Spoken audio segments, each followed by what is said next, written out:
meu Pai, ó Deus, nos lançar diante da tua presença, tendo a convicção, meu Pai, que fomos perdoados, fomos redimidos, ó Pai, que não há, Senhor Jesus, fardo, não há peso, não há nada, meu Pai, querido, que venha nos desmotivando, ó Pai. Senhor, nós te clamamos nessa noite, Senhor, tendo a certeza, meu Pai, que os olhos do Senhor, tua presença me atraiu, que a sarça pelo fogo e não se consumiu, e a voz que sai dela um dia me atraiu, e o teu coração queimou até que descobriu, que um dia quando a glória vai mais subiu, é que a sarça pelo fogo e não se consumiu, e a voz que sai dela um dia me atraiu. Peço que o Deus de nosso Senhor Jesus Cristo, o glorioso Pai, lhe dê espírito de sabedoria e de revelação, no pleno conhecimento dele. Oro também para que os olhos do coração de vocês sejam iluminados, a fim de que vocês conheçam a esperança para a qual ele nos chamou, as riquezas da gloriosa herança dele nos santos, e a incomparável grandeza do seu poder para conosco, os que cremos, conforme a atuação da sua poderosa força. Porque Aleluia!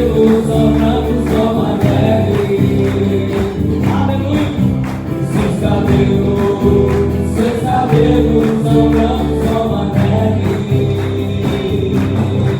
e nos seus olhos Pode pedir que ele está aqui, pode chorar que ele vai consolar.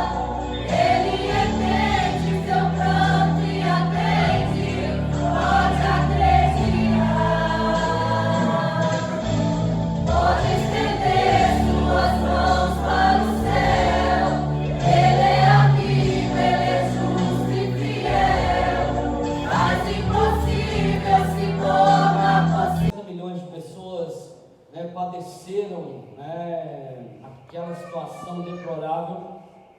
Ele, olhando a situação das pessoas, das famílias, ele discursa para aquelas pessoas que os ouviam, e o que ele discursou buscava então um mundo fundado em 4 liberdades: a liberdade de expressão, a liberdade de adoração, a liberdade da vontade e a liberdade do medo. A carta aos Romanos, no capítulo 7, nós meditamos da outra vez que eu ministrei. O apóstolo Paulo vai fazer uma analogia sobre o casamento. No capítulo 8, o apóstolo Paulo ele escreve a carta aos Romanos, e essa carta ela leva nós a termos uma dimensão maravilhosíssima. É considerada a cordilheira do Himalaia, atingindo as alturas mais exaltadas da verdade revelada de Deus. E o interessante é que o capítulo 8 é visto como um pico do Everest, vamos dizer assim, um ponto culminante de toda a verdade bíblica. É aqui que nós somos libertos da escravidão do pecado. Irmãos, é tão maravilhoso nós olharmos para a palavra do Senhor, porque no primeiro versículo vai dizer que, portanto, agora nenhuma condenação há para os que estão em Cristo Jesus, que não andam segundo a carne, mas segundo o Espírito. Nós olhamos aqui, irmãos, a palavra do Senhor, e na carta aos Romanos nós somos libertos dos julgamentos, nenhuma condenação há. Em Adão nós fomos condenados. Por Adão entrou o pecado no mundo, e através de Adão nós fomos condenados, e toda a humanidade pecou. E a Bíblia vai dizer que todos pecaram e destituídos estamos da glória de Deus. E é interessante que o pecado é tão maligno, tão complexo, que por muitas vezes nós vamos deixando, as raposinhas, as pequenas raposinhas, nos dominar no dia a dia, em detalhes simples, do nosso viver, da nossa vivência, e achamos que é algo normal. Vivemos então em uma libertinagem, porque aproveitamos da graça maravilhosa de Deus. E aqui a palavra do Senhor, oh glória, aleluia. grande Deus. E a Bíblia vai dizer que através do pecado nós tornamos então inimigos de Deus. E quem é inimigo de Deus, ele não faz, né? Quando você tem uma pessoa que você não dá muito certo, você acaba não fazendo muito por tom de a pessoa se agradar de você. E quando nós estamos na condição de pecador, nós, além de não agradarmos a Deus, nós fazemos com que há um distanciamento de nós para com Deus. E esse distanciamento nos leva à sepultura, porque a Bíblia vai dizer que o salário do pecado é a morte. Olha como é que é interessante, irmãos. Eu, durante essa semana, meditando a palavra do Senhor, e Cristo, irmãos, levou sobre Ele. Cristo levou, né, a nossa culpa, Ele morreu a nossa morte, Ele suportou em seu corpo o nosso castigo. Aquilo que era para mim e para você padecer.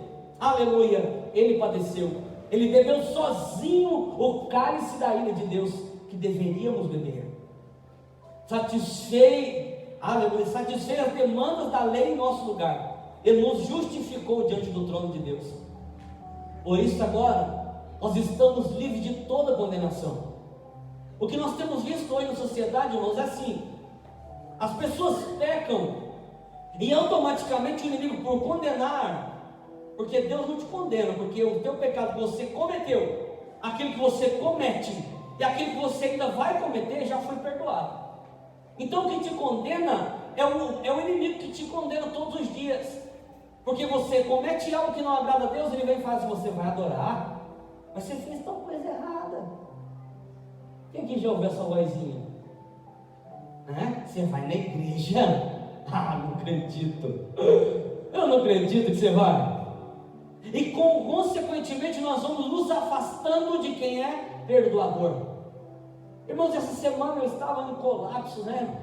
Eu trabalhando muito aqui no sol, e subindo, descendo escada, as pernas saturadas, e sabe, meditando na palavra do Senhor, porque eu vou trabalhando e ao mesmo tempo Deus vai ministrando meu coração, vou ouvindo louvor, e é uma bênção, um misto de sentimentos abençoados. E olha como é que é maravilhoso, eu fiz algumas anotações. Ele pagou a nossa dívida, Ele nos absolveu de toda a culpa. Você não precisa se condenar. Pastor, mas tem um pecadinho que ele é de estimação, eu não consigo abandonar.